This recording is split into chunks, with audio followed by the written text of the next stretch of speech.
Lapu-Lapu City Mayor Junard Ahong Chan nagpositibo sa COVID-19. Negatibo hinuon ang iyang pamilya ug uban niyang mga staff. Apan nagpositibo ang usa sa iyang driver ug bodyguard. Si Luan Merondina sa report.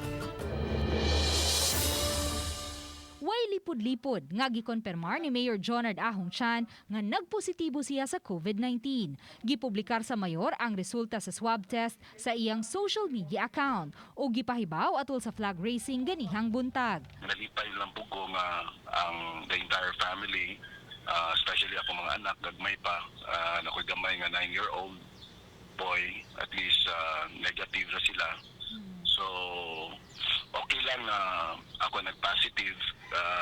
Total, this is part of my work. Matod sa mayor, posibleng mihuyang ang iyang resistensya tungod ning pagtugot na sa IATF nga mamahimo nang makaduwa sa mga non-contact sports sama sa tennis sa gunsun siyang nagduwa og tennis matag human sa iyang trabaho sa City Hall. Dugang niya angayan gayud nga lig-unon ang resistensya sa matag usa ug dili mo kumpiyansa matag higayon nga tangtangon ang face mask. Sometimes maabtanta sa paniudto o panihapon sa gawas, so we can join together. At that time, anhan na to matangtang ang atong face mask while nagkaunta. So there's a big possibility nga basin dito na-transmit ang maong disease, no?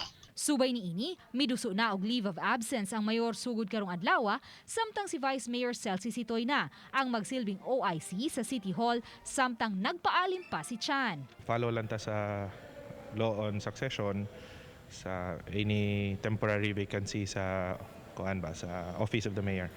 So since on leave siya, kinahanglan siya magpaayo. So si Vice Mayor Celsi will be acting mayor effective today. Sa pagkakaron, gipadayag sa mayor nga nawa na ang iyang hilanat ug maayo na ang iyang pamati. Apan gikinahanglan siyang mag-self-isolate sulod sa 14 ka adlaw sa dili pa subling ipaubos sa swab test. Uban ni Godfrey Rilien, Luan Merondina, Balitang Bisdak.